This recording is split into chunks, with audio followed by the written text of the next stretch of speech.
look, I'm a shareholder as well. If I don't fight and give it the best shot I have, we remain status quo.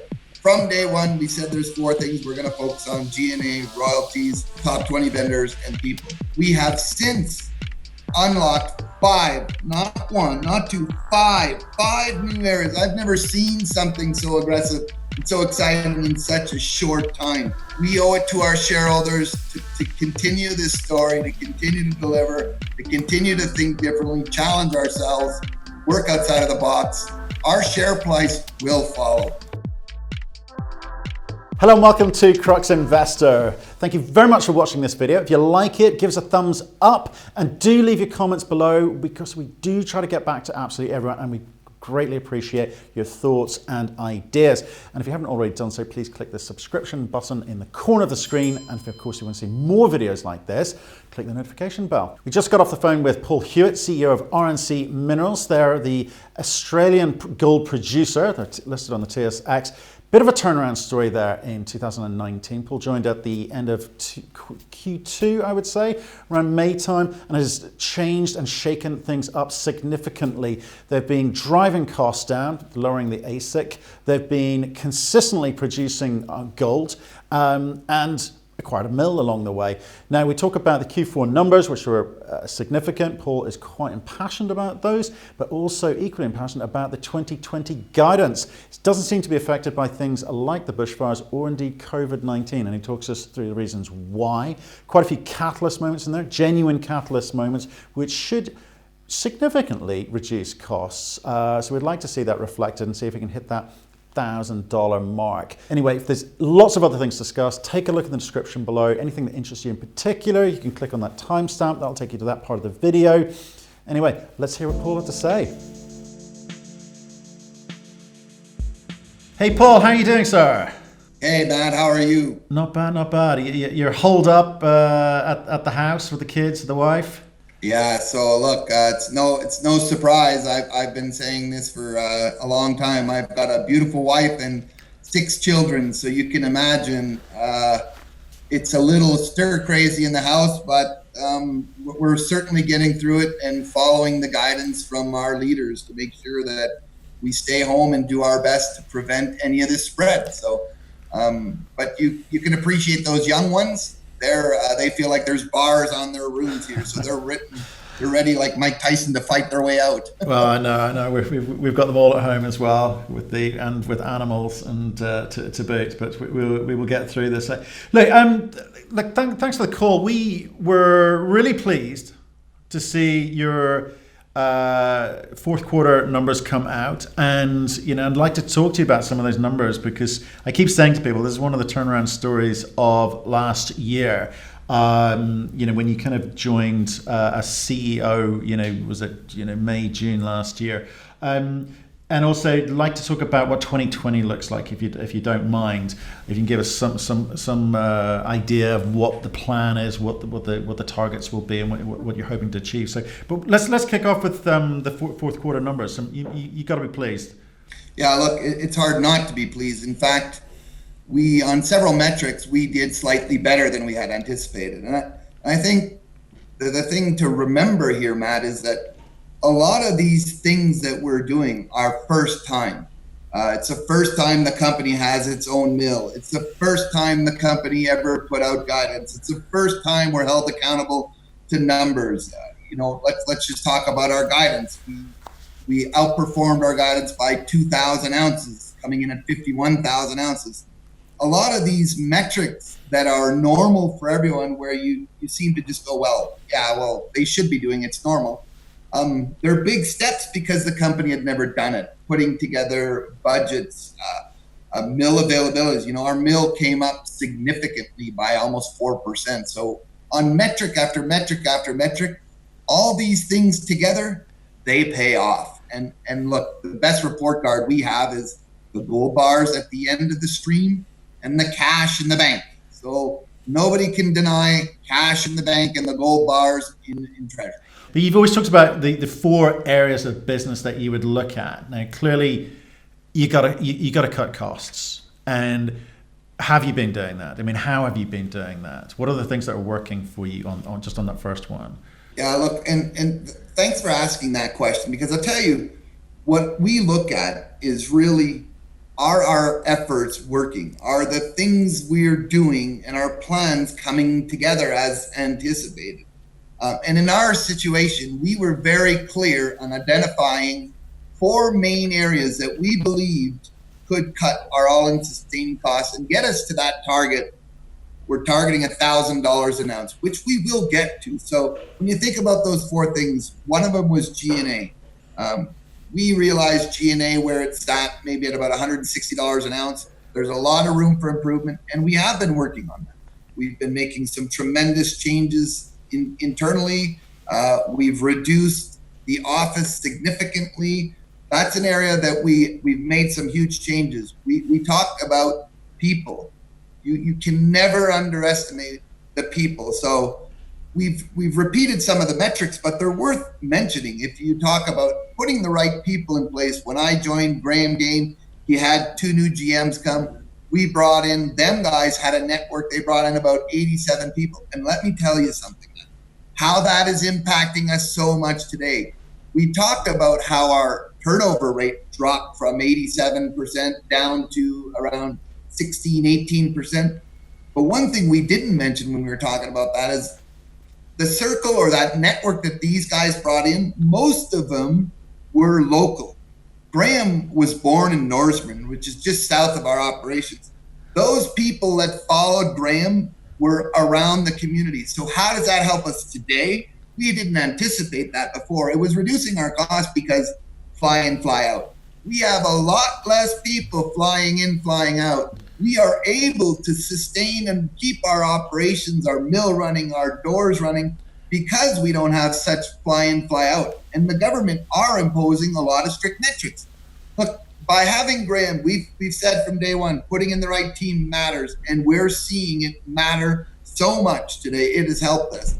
Our productivity rates have increased by 30% in the mine. Our efficiencies in the mill have come up from 93 all the way up to 97%. So when you look every little step matters. These little thing matters, and they add to the bottom line. I couldn't be prouder. Look, we said we'd focus on 2 other areas. So we said G&A, people, top 20 vendors. We have been working long and hard with our top 20 vendors. That is paying off. We're only able to do this because we've turned the ship around. These things are only able to be done because we now have consistent cash flow. We have a balance sheet. We have a strong team. None of these things would have been possible had we not did all the steps and turned this company around. The last thing we said we were going to focus on was royalties. So those were our 4 picks. And what's the best report card? Well, look at what happened with Morgan Stanley. We've taken a royalty that had been in place for almost 20 years, Matt. We've taken a royalty that was 7% down to 2%. What a change. We can't ask for better results. This is phenomenal. We have since unlocked 5, not 1, not 2, 5 new areas. I've never seen something so aggressive and so exciting in such a short time. So when you think of those 4 things, what's the report card? The trend. Look at it. We started here, Matt, first half of the year, over $1,300 an ounce ASIC. Our first quarter running the mill, not all alone, we had to do some toll milling Q3. We drop it to $1,183. The second quarter that we have full production on our own, we drop it another $50 an ounce. And look, don't ever underestimate what those bushfires and everything else did. We were doing this while we were dealing with a global catastrophe ahead of this COVID-19. So hats off to the team here. I can't be prouder to serve as CEO of this company. These guys are doing a good job, and it is flowing into our numbers, into our reduction in cost, achieving our production. Today, there's a disconnect in the share price, but not a better buying opportunity you're going to find around anywhere. Well, that's a very passionate riposte to the 2019 figures. I mean, the 2019 figures. I mean, genuinely, I'm impressed with the turnaround bit. I think, and I've not made a secret of that in the marketplace. I've been telling people that this was phenomenal. What you've done from the base you started with to what you've done is phenomenal. I am interested though, because you got to keep it going. You can't rest on your laurels. Okay, I don't for one second think you will, because if you're as passionate with your staff as you are with this interview, I think that they know what you want out of this, which is to continue driving those costs down. So can I just talk about, so Morgan Stanley, you've talked about, you've identified 5 exploration targets. What does that actually mean? So people watching this and go, well, great, 5 exploration targets, but what is that actually going to convert into in terms of value to them or for you? So let's break it down, all right? Those 5, let's talk about the geophysics first. So if you look at the history of this asset, our mill, that mill was built for the Trident mine. The Trident deposit is right at the plant. It produced 1 million ounces. And based off memory, somebody would fact check this, but I'm certain it's 9 to 10 grams. Somebody could fact check that for me, but 9 to 10 gram, 1 million ounces. We do, after we renegotiate the Morgan Stanley royalty, we spend approximately $100,000 on geophysics just north of where the plant was built. We discover a brand new trend, 5 kilometers in strike. This is brand new, not one drill hole. This is completely virgin territory, wide open, but you can clearly see it in the geophysics. There's a structure there that resembles why that plant was built. So that's one target, and that's for the future. Now let's bring home some stuff that are even closer to us. We after renegotiating Morgan Stanley, we have some drill holes in Fairplay. We're already mining Fairplay. How does that transfer into our people? When we had the bushfires in December and November, and we were dealing with that, we were very fortunate that our team was proactive getting reagents, and we also had a stockpile. When we bought the plant, there was a stockpile. We burned it up. So what does Fairplay do? It adds another source. We're not reliant on only 2 sources to the plant now. Today, you have Baloo, Fairplay, and Beta Hunt. Those stockpiles that we had to burn up during the fire seasons are being replenished. We're actually building a stockpile today. We have north of 45,000 tons now. That is extremely good considering we don't know the outcome of the future. None of us can predict what's going to happen. We're really pleased that the Australian government have been good about mining, not shutting anything down, but having that stockpile surely will help us to get through anything or overcome some of the things we have to do. So we've got the 5 kilometer strike, new geophysics. We've got Fairplay, bring it home. We're actually mining it in, this royalty has only been less than 3 months and we're already mining in an area. The other 2 are pipelines that will be mined into our mine. They're actually included. We've just built a new mine plan at Higginsville, or Western Australia, the whole district. These assets or projects, Mouse Hollow and Hidden Secret, are now part of our pipeline. And they're actually closer to the plant than Baloo. So very exciting pipeline. And the other one is, it's Aquarius. It's an underground target. We announced some of the intercepts, over 600 gram, over 200 meters, 250 gram, over 1.9 meters. Extremely high grade, narrow vein, exactly what I've done my whole career. How much more exciting can that be for us? This is a pipeline of stuff that we have directly on our back door within a 50 kilometer radius of our mill. And before I step off, there's the paleo channels. I know we didn't talk a lot about it, but those are also an area where we're targeting. So unlocking that royalty removed handcuffs in a district that had been in jail for almost 2 decades here. Okay, so let me just a lot of things there. Higginsville, you've already said the productivity's up from was 93, 94% up to 97%. Great news. Okay. But with these stockpiles, how quickly can you replenish or get back to where you were, or what are your plans of, how big do you build that stockpile whilst you're doing everything else, for, prevention of any future catastrophe? Or So look, Matt, having a stockpile is very proactive in giving ourselves much needed insurance. The way to look at a stockpile is these guys are being proactive and it's insurance. The size of the stockpile depends on the throughput. And in our case, having a 80 to 100,000 ton stockpile is very beneficial because that's about 2.5 months of run rate. With that being said, though, we wouldn't want to generate a stockpile of 200 to 300,000 tons. Our next step should be, well, why don't you put it through the mill? And it'll flow into what I wanted to talk to you about. It's the ore sorters. We had a team on the ground. They were there. They were working on it. We did the initial test results. Unfortunately, because of the pandemic, they had to leave site, but we did get some initial results. Initially, we're seeing anywhere from screening or scalping off 20 to 30%.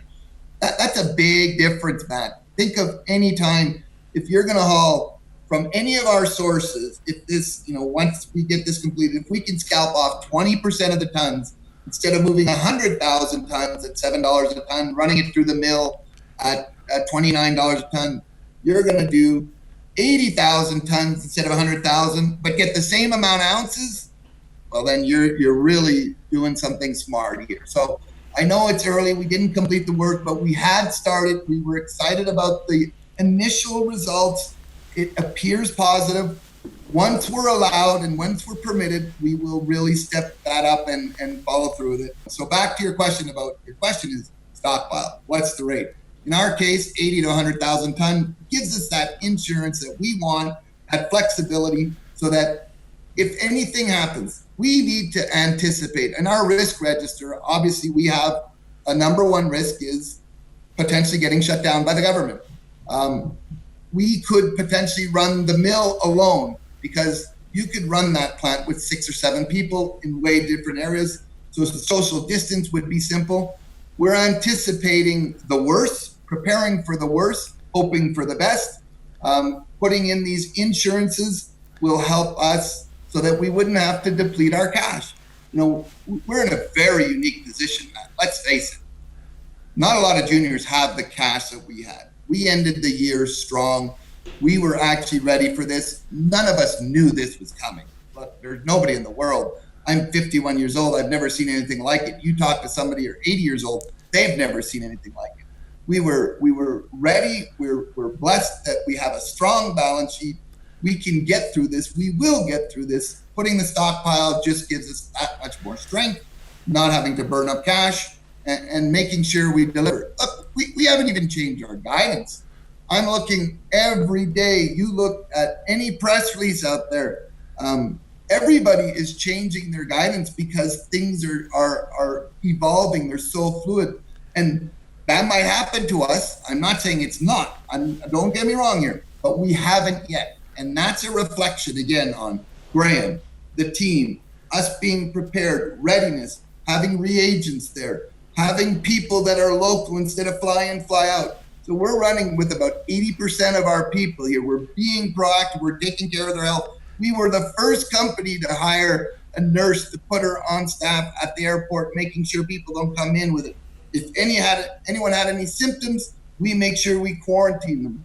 We are taking so much steps to be so proactive to help make sure we get through this, the health and safety of our employees, and that it doesn't disrupt our business plan and it doesn't harm us internally. So there's a lot of things here that we're doing to tick the boxes to make sure that guidance remains in place and that we deliver. We're known for one thing. We could do 100 things right. And if we make one mistake, people won't forget. We're doing everything we can to prevent that, to be as proactive as we can, anticipate as much as we can. And we have a reputation of delivering. It won't change in this company. Okay. That reputation I've had in my career will not change in RNC. Okay, I don't doubt it. And again, I'm hearing you loud and clear. I think there's a lot of things that you've said there which probably need exploring. I know you've got to go, but if you get a chance with your communications to clarify what does going from 93, 94% up to 97 mean in terms of dollar terms for you through the mill. When will you know I know you've done some initial testing with the ore sorter. 20% is huge. 30% is obviously bigger. What does that mean for you in terms of the throughput, in terms of reducing that ASIC even further?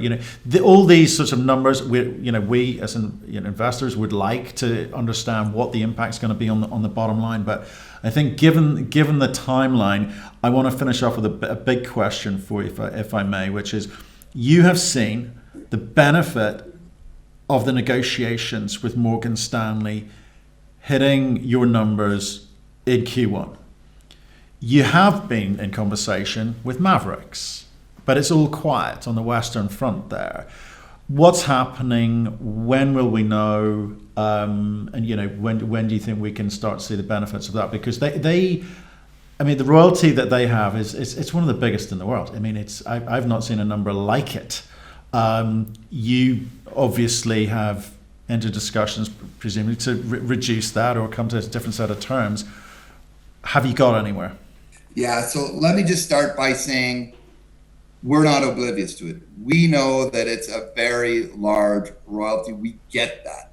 We get that it's our responsibility to do our very best to renegotiate this in some form or another. We have to be tactful in this situation where it has to be mutually beneficial for both companies. There has to be a plan. This is not specific to RNC. People do this. There are royalty companies that renegotiate things all the time. We are looking for solutions that are mutually beneficial to both companies. We haven't gotten there yet, but we're still in discussions. And that needs to progress. We need to continue on that path. Do I expect similar results to what we had with Morgan Stanley? No, I don't. That's for someone to think, well, he's going to go from 7 down to 2. We have about a 7.5% right now. And look, I'm not disclosing anything that everybody doesn't know. People know it's 7.5. It's 6 plus 1.5%. It is big. Will it go to 2% like Morgan Stanley? I've never, ever said that. I don't expect it to do that.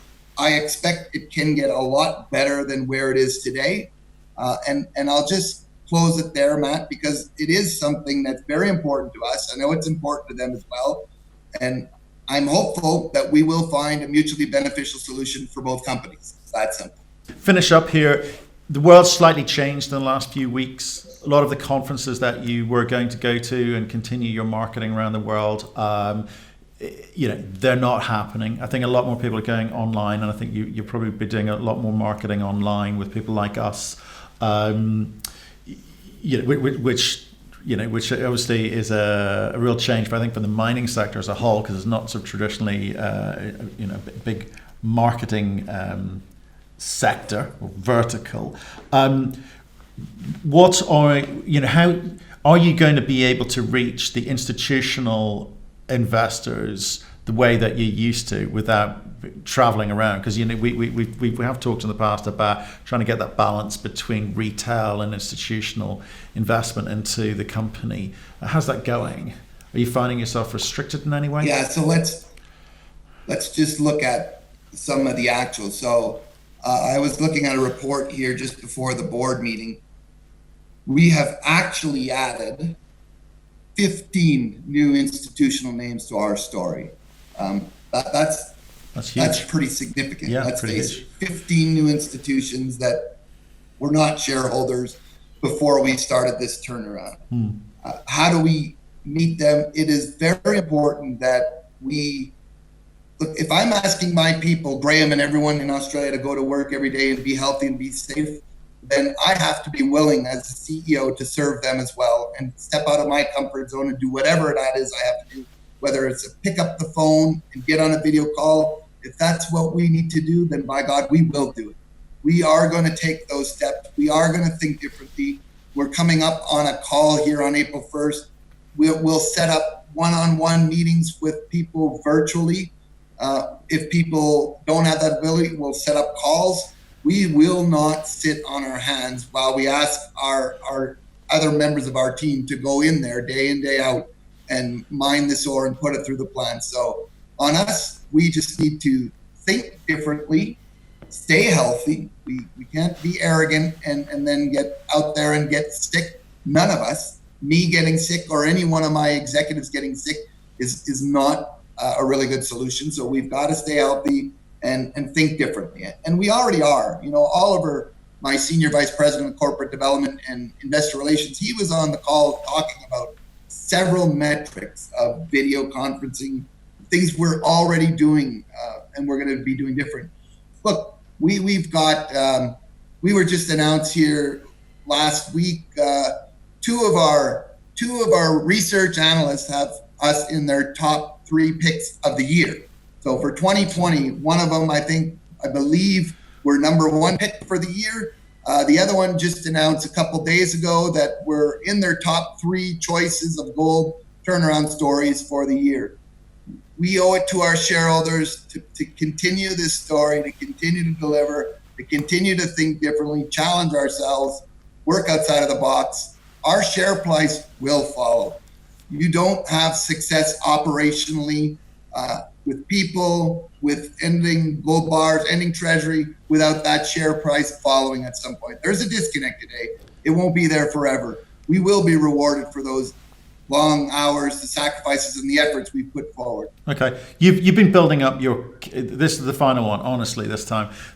You've been building up. Yeah, you keep saying that. I know, I'm really so bad. You've lost a lot of credibility. I know, I'm the worst.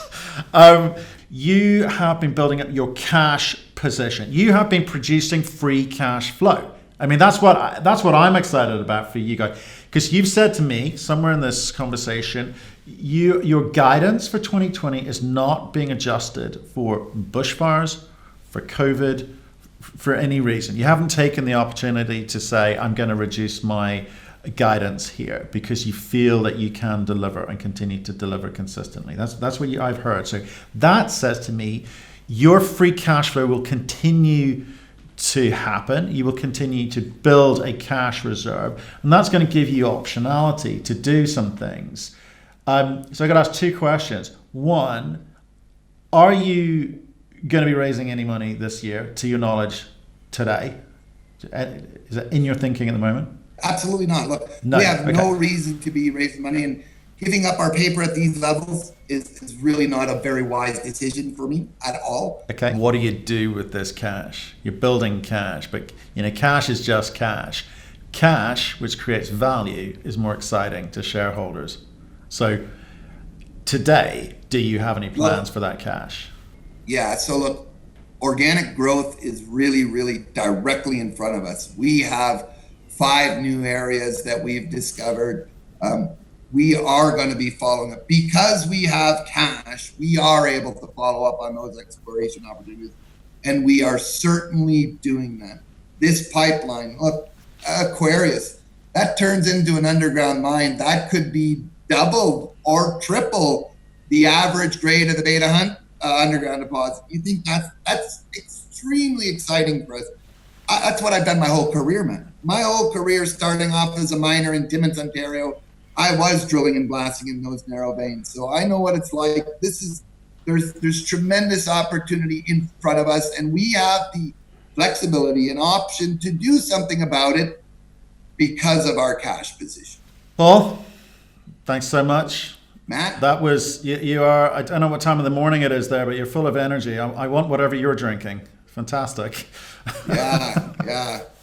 That's life in a house with 6 kids. True. You've probably been up for 4 hours. Well, look, I hope you make it through this period that we're in at the moment safely with this pandemic that we're all suffering. Great news about the company last year. Well done. I'm excited to see you keep delivering this year. Sounds like you've got some big things ahead of you. I hope they have an impact. I think, like a lot of people, I'm wondering what on earth is keeping the share price down, because it's no reflection of the company that we've analyzed and see in front of us. So keep it going.